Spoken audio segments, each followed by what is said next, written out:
وہ حرکات نہیں کروں گا چاہے وہ میری نظر میں بہت معمولی ہوں، مگر اسلام فیصلہ کر رہا ہے کسی یہ جناب والا میڈیکل کے فیصلہ کرے گا ڈاکٹر، ہم خود فیصلہ نہیں کریں گے کسی کون سی چیز ہماری صحت کے لیے مفید ہے اور کس چیز میں کیا سائیڈ ایفیکٹ ہیں اور کون سے بیمار کے لیے کون سی دوائی، اس کا فیصلہ ڈاکٹر کرتا ہے۔ سیم اسی طرح سے ہم خود فیصلہ نہیں کریں گے فلاں چیز کرنے سے ایمان کو کیا ہوگا اور فلاں چیز بولنے سے اسلام کو کچھ نہیں ہوگا اور فلاں فنکشن اٹینڈ کرنے سے وہاں یہ بھی اگر کریں گے اس سے اسلام کو کچھ نہیں ہوگا۔ اس کا فیصلہ خود اسلام سے پوچھنا ہے، خود اپنے فیصلے نہیں کرنے ہیں۔ یہ وہ مرحلہ ہے جہاں امیر المومنین بھی ایمان اسلام کے سامنے سر جھکائے گا،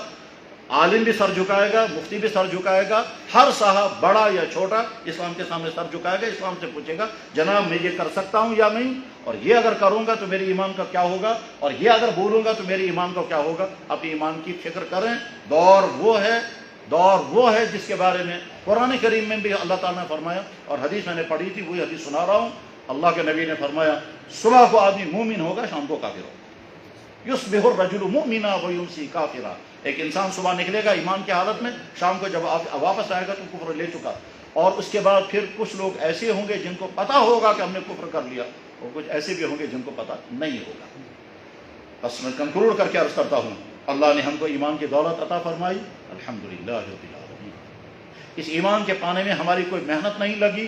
اللہ نے ایمان والے کے گھر میں پیدا کیا، گھر کے اندر ایمان کی دولت مل گئی، بمقابلے ہمارے ان بھائیوں کو جن کو بڑی قربانیاں دینی پڑی، بہت ظلم سہنا پڑا، بہت کچھ برداشت کرنا پڑا، بہت کچھ چھوڑنا پڑا، اور بہت کچھ پانے کے لیے بہت دور آنا پڑا، گھر چھوٹا، اولاد چھوٹی، خاندان چھوٹے، اور نہ جانے کیا کیا ہوا۔ ان کی قربانیوں کے بعد ان کو ایمان ملا، ہمیں کوئی قربانی نہیں لگی۔ اپنی اس ایمان کو مضبوط بنانے کے لیے کیا کیا کرنا ہوگا تاکہ ہمیں مضبوط ایمان آئے، اور مضبوط ایمان کے بعد پھر مومنانہ زندگی ہم گزاریں،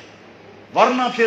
آدمی ایمان والا ہوتا ہے زندگی ایسی ان کی ہوتی ہے جیسے غیر ایمان والوں کی ہوتی ہے۔ اور یہ نعمت ایمان اگر مل گئی ہے، اور یقیناً مل گئی ہے، تو ہم اپنے آپ کو خوشقسمت سمجھیں، اور اگر نہیں سمجھیں گے تو نادان ہیں۔ اللہ کے نبی علیہ السلام تو ہم کو 7 مرتبہ مبارکباد کر رہے ہیں کہ جس نے مجھے دیکھا نہیں پھر بھی ایمان لایا، اس کو میری طرف سے 7 مرتبہ مبارک ہو۔ جیسا کہ میں نے حدیث ابھی سنائی اور حوالہ میں نے بتا دیا، مسند احمد بن حنبل میں حدیث ہے، مشکات شریف میں بھی حدیث ہے۔ اور آخری بات یہ ہے کہ ایمان ملنے کے بعد ایسی تمام چیزیں جن چیزوں سے ایمان ختم ہو سکتا ہے، ان تمام چیزوں کو سیکھنا ضروری ہے، جاننا ضروری ہے، ذہن میں رکھنا ضروری ہے، اور خدا نہ خواستہ جب وہ کرنے کا مرحلہ آئے تو اس وقت معذرت کرنی ہے کہ صاحب یہ چیز ہم نہیں کر سکتے، اس لیے کہ اس سے ہمارا ایمان کو نقصان ہوگا۔ میں اس کی مثال سنا کر کے بات ختم کرتا ہوں۔ 2 آدمیوں کی بڑی زبردست دوستی ہے، اور دونوں کالج بچپن سے لے کر کے آج تک دوستی کے ساتھ رہے ہیں، یہاں تک کہ ایک ہی پلیٹ میں کھاتے ہیں، ایک ہی بیڈ میں کبھی کبھی سوتے ہیں، ایک دوسرے کے کپڑے بھی پہنتے ہیں، یہ سب کچھ ہوتا رہا ہے۔ جناب اس کے بعد ان 2 میں سے ایک کی شادی ہو گئی۔ شادی ہونے کے بعد وہ دوست کہتا ہے ہم دونوں دوست رہے ہیں، ایک ہی پلیٹ میں ہم کھانے کھاتے رہے ہیں، ایک ہی کبھی میں تمہارا کپڑے پہنتا تھا، تم میرے کپڑے پہنتے تھے، ہم دونوں ایک ہی بیڈ میں رہا کرتے، ایک بیڈ میں سویا بھی کرتے تھے، ایک ساتھ ہم رہے ہیں۔ اب تمہاری شادی ہو گئی ہے، میں آج کے بعد بھی تمہارے بیڈ روم میں رات گزارنے کے لیے آنا چاہتا ہوں، تو دوست کا جواب کیا ہوگا؟ جناب وہ دور ختم ہو گیا، تمہاری دوستی میری یہیں تک ہے، یہاں سے آگے لمٹ نہیں، اس سے آگے نہیں جا سکتے۔ سیم اسی طرح سے ہم یہ بھی کریں گے، یہ بھی، لیکن جہاں سے آگے ہماری حد ختم ہو جاتی ہے، جہاں سے آگے جائیں گے تو ہمارے ایمان کی نعمت چھن جائے گی۔ اللہ ہم کو اپنی ایمان کی قدر و قیمت کی توفیق پہچاننے کی توفیق عطا فرمائے، اور ایمان کی حفاظت کی توفیق عطا فرمائے، اور ایسی مشکل صورتحال سے ہماری حفاظت فرمائے جس میں ہم امتحان میں پڑ جائیں کہ اپنے ایمان کا سودا کریں، یہ ایمان پر جمے رہیں گے۔ وآخر دعوانا ان الحمدللہ رب العالمین برحمتک یا ارحم الراحمین۔ جن بھائیوں نے سنتیں نہ پڑھی ہوں وہ پڑھ سکتے ہیں۔